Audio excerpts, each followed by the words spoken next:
Welcome back to the Modern Day Dojo podcast, the show for martial arts gym owners who are ready to scale smarter, serve better, and build real results for their students and their businesses.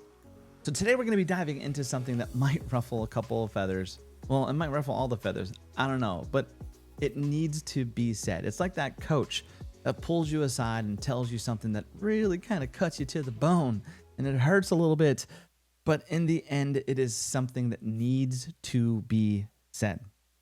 So the question is are we teaching too much, too fast, with too little depth?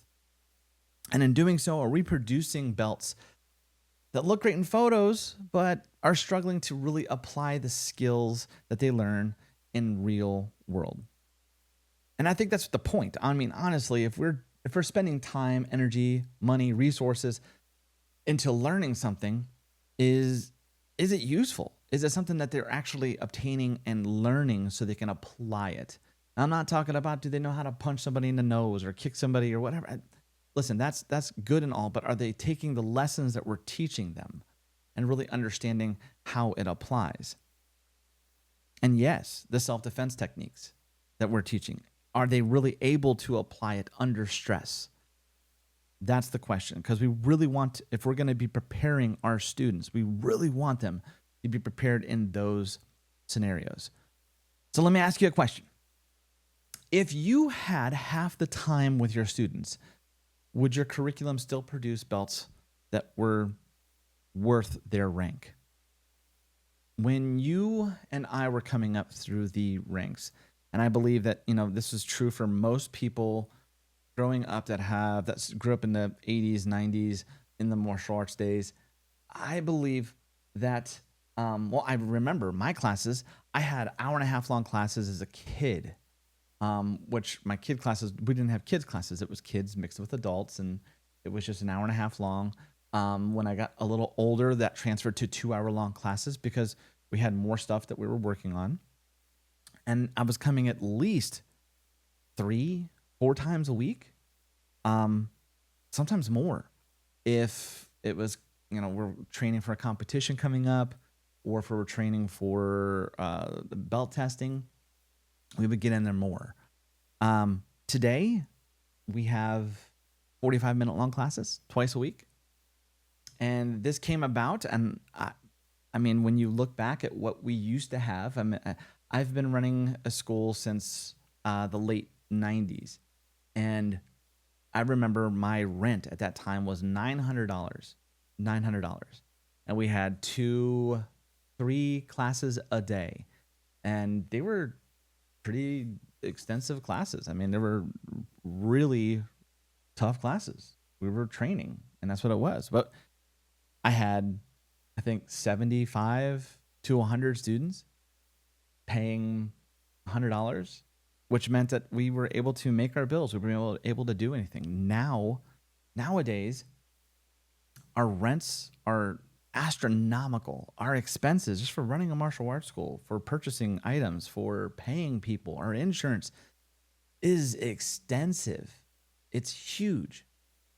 And I think that when we looked at those expenses, we had to do something. We had to adapt. We had to change so we can pay our bills, so we can continue to grow and serve our communities. And in doing this, we had to shorten our class times. So hour-and-a-half long classes or 2-hour-long classes turned into 45-minute classes. Honestly, it was the best thing. It's honestly, if you're studying early childhood development, it's actually better. A 45-minute class is a lot better than a 2-hour-long class. But we had to adjust it so we can make our rent, so we can pay our people, so we can have the expenses and make a living, because that last part is very important. And so we had to do it. The problem is as we decreased our time, we made this gap. We had 6 hours of training, 6 to 8 hours of training per week, and now our students get an hour and a half. So we made this gap where we decreased the hours of training, but we didn't reduce the amount of curriculum. We didn't simplify the goals. We didn't adjust the curriculum. And so we're still teaching the same amount of techniques, the same forms, the same drills, in a fraction of the time. And we're wondering why. Why are our students today, honestly, less skilled than when we were growing up? I mean, let's be honest. If I had to learn this stuff to be a black belt, then my students need to learn this stuff to be a black belt. And that's honestly, I don't think that is the right way to look at it. And if you're like me, I am super passionate about the martial arts. I love it. I love learning new things. I love always kind of putting myself into situations where I feel like a student again. And so when I would find something that was really cool, I'm like, oh, I love this. This is super cool. I can't wait to show this to my students. Go to seminars.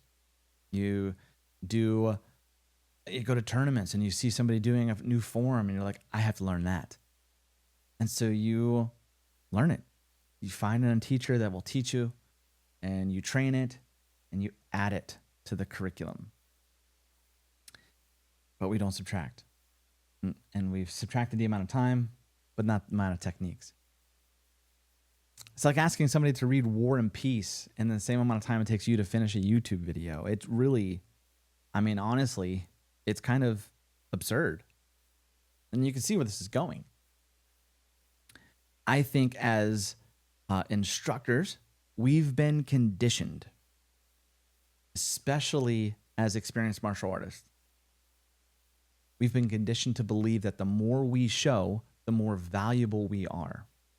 We can take a technique like a down block and we can dissect it into 75 different uses for a down block. The more we show, the more valuable we are, the more knowledgeable we are. We spend decades accumulating knowledge and we equate that knowledge with our worth as coaches. And we think that if we show our students 50 techniques instead of 5, that we're giving them more value.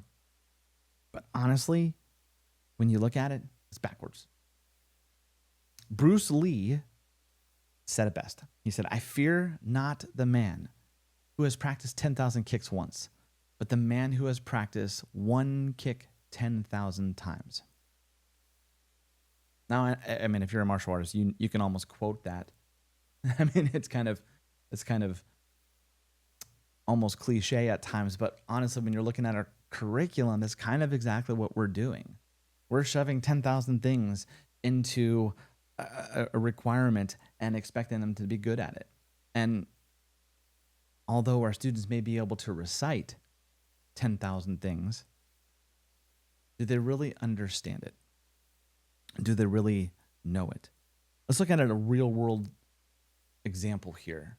Imagine going to a firearms training class, and on day 1, they hand you 20 different weapons, and they say, here's how to shoot each one. Here's how we're going to memorize the safety.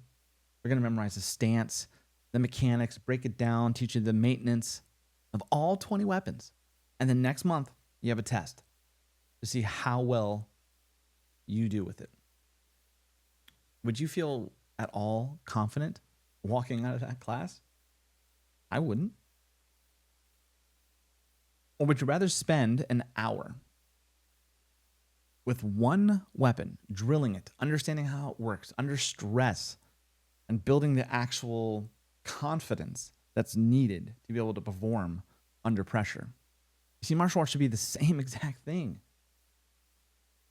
We're not running a trivia night, but that's how we're developing our curriculum.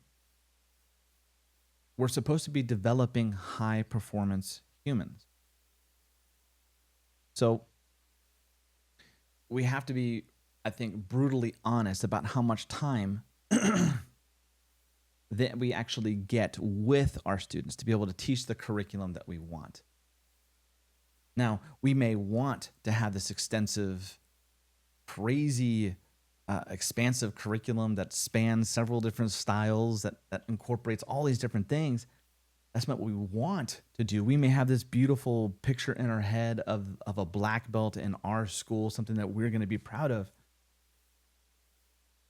But then when we look at the reality of the time that we have with them, that vision of what we have is not feasible. It's actually not even honest if we're being truthful with ourselves. We have to look at the time that we have with our students, the time that we get with our students. And we have to reverse engineer a curriculum that gets the biggest return on the skills with the smallest amount of noise. Because time is honestly the only constraint that we have. We only get a certain amount of time. And in that time, we have to compete with other things, other activities, other circumstances.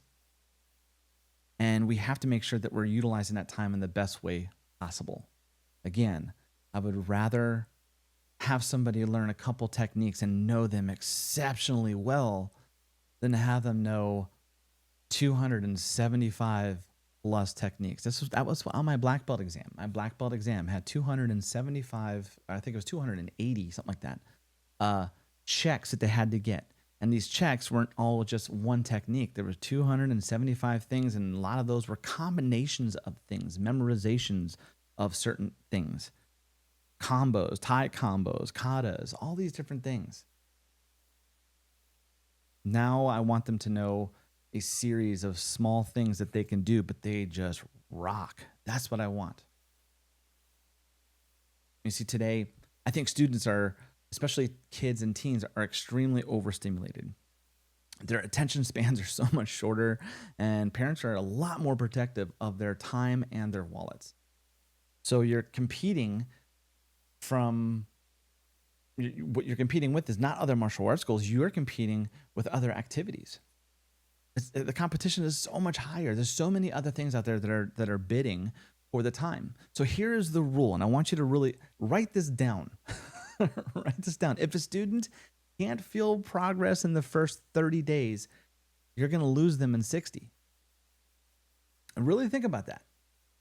If a new student joins your school, are you teaching them things that they are going to feel progress in 30 days or less?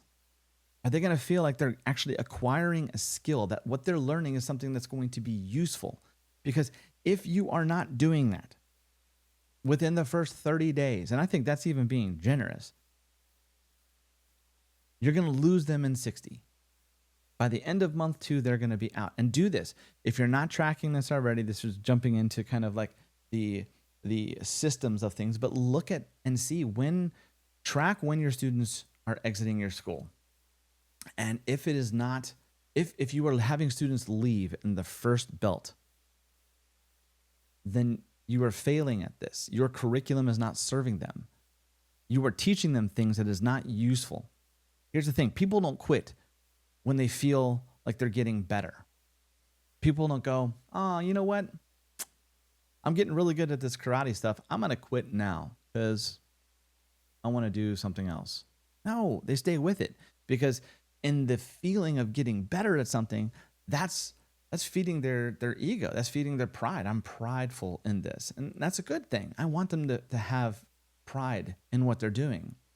I want them to learn something that's useful. I want them to feel and build that confidence and build that self-esteem to get the benefits of the fitness that they're getting out of martial arts training. They should be getting better, but we don't.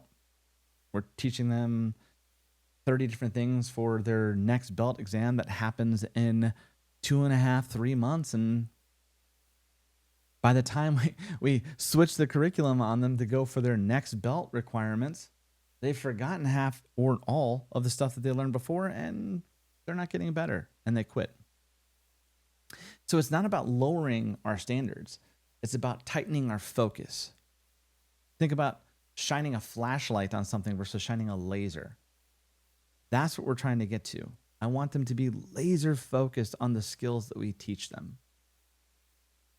We used to have on our white belt curriculum, to earn your next belt, you had to learn a front kick, a roundhouse, a side kick. Those are the 3 base kicks that we would teach them. But you had front leg and back leg.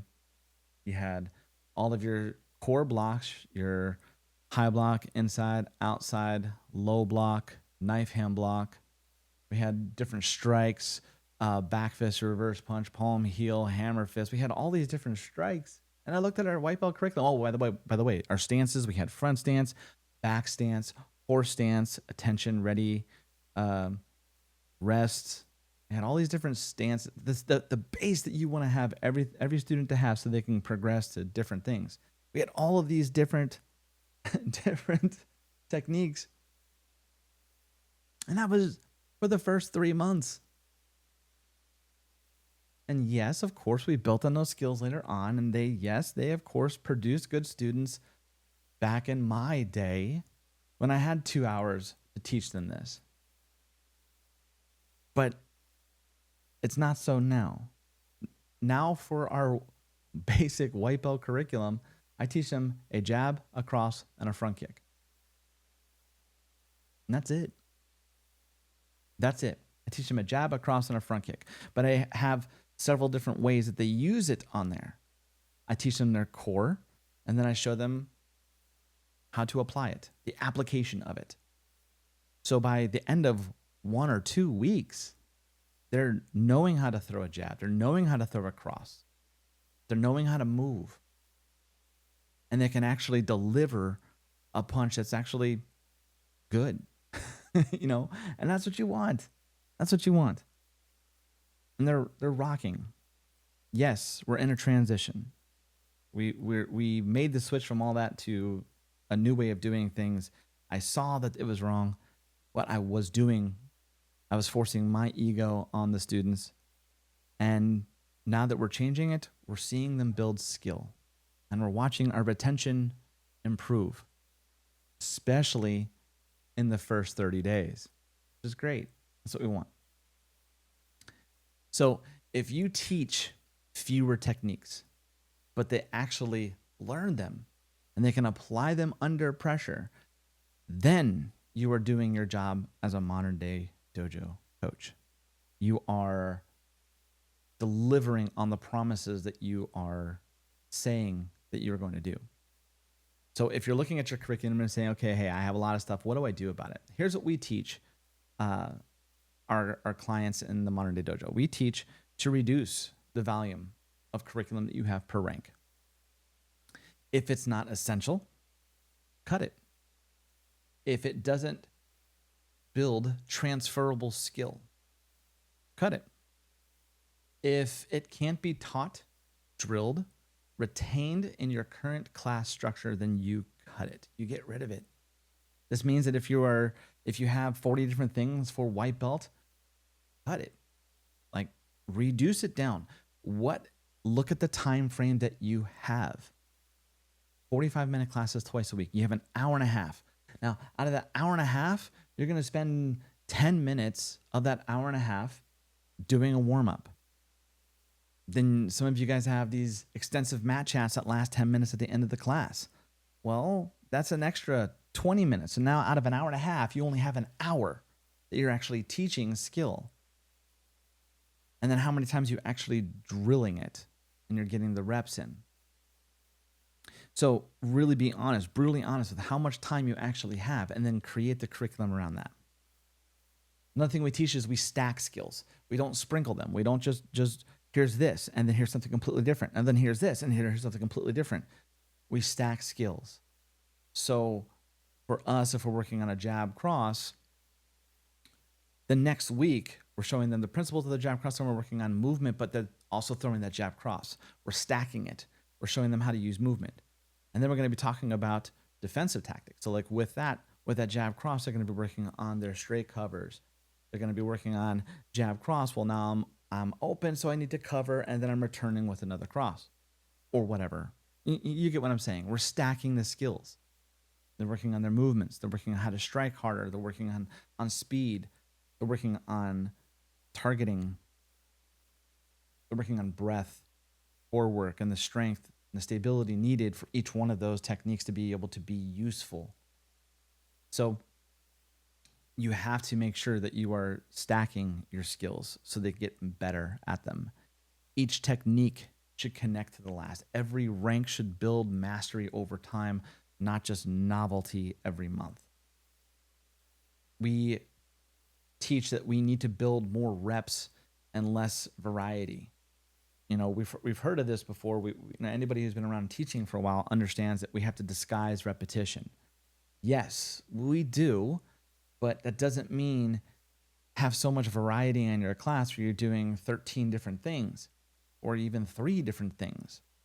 It's amazing the classes that I find are the most energetic and the most useful, and the kids leave sweaty, smiley, and just ready for more.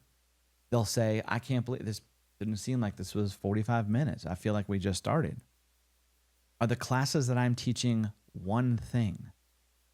I take that one thing and I drill it, and they get a butt ton of reps in. They get so many reps in, and they're sweating and they're smiling, and we're going around making corrections, adjusting, not giving big long dissertations to show how much I know about this technique. No, it's, hey, adjust this. Sit more into that punch. Get more power. That's it. All right, now go. And then we go around and we help each one of them. When you build more reps, they're going to get better. It's going to require less explanation and more of their body feeling the technique. And it's their body doing the technique, that kinetic connection that is going to help them, or that kinesthetic connection where their bodies are going to learn.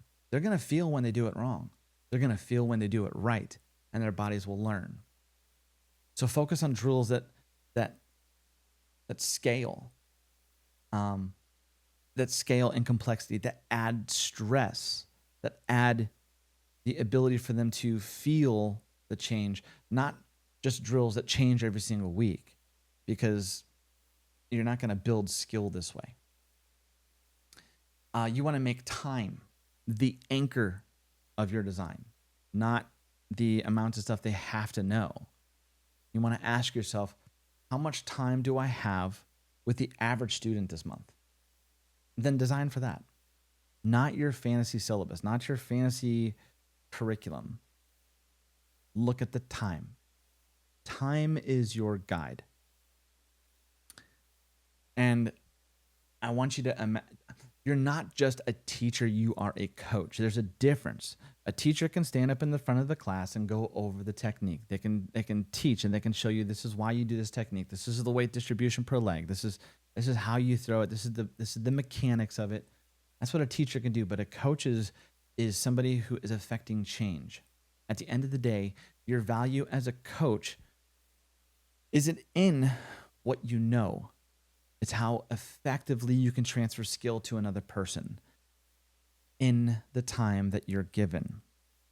And that's the rub of it. We don't know how much time we have with these students, but if I can, in the shortest and most efficient amount of time, be able to transfer skill to somebody, to make them have one of those, and every good martial arts coach knows this. If you can have your student have one of those moments, then you got them. That's the hook. You want to give them as many of those aha moments to where they're learning and they get it, and then they feel themselves getting better. You do that, your retention will go through the roof, because like I said, no one quits what they're getting better at. They don't quit when they're gaining skill. They quit when they're stagnant. They quit when they're confused. They quit when they don't feel like they're getting any better. And parents will remove their child from your classes if they're not seeing them getting better. If they ask, how was class? And they go, it was cool. They're going to quit things that they're not getting their return on investment in. So as a coach, the best coaches don't overwhelm their students with information. They guide their students through transformation. So look at your curriculum, make adjustments. And for God's sakes, don't copy. Don't copy curriculum. Train it, work it. The floor, the mats are your lab. That's where you get things done. That's where you learn and train things, and you work it and you figure out the nuances of it. And that's how you train it. And then you show them and you coach your students through those nuances. So if you're struggling, if you want help simplifying your curriculum, that's what we do every single week inside of the Modern Day Dojo. We help martial arts gyms grow their schools. We help martial arts gyms modernize their curriculum because we can't teach. We can't have the same things that we were doing 30 years ago, 40 years ago, 50 years ago. We can't do the same thing. Yes, we need to honor our traditions. Absolutely. But we need to advance on them and modernize what those traditions are for today's students. And when we do that, we become more relevant in our communities. Martial arts becomes not a punchline, but it becomes an actual path to transformation, to becoming the best versions of yourself. It builds more confidence. We say we build confidence, we build focus, but we don't unless we turn into coaches that guide them through that. So thank you for tuning in today. Thank you for listening to me ramble. This is something I'm very passionate about. In the next episode, we're going to tackle the memorization trap. And I think along with the time frame that we have with our students, I think what we're teaching in our curriculums is more about memorizing things than it actually is building skill. And why most curriculums are built like spelling bees will absolutely blow my mind. I don't know why, but we need to be making our curriculums more for skill development systems than just memorization traps. So until next time, keep it sharp and keep it simple. I'll see you in the next episode.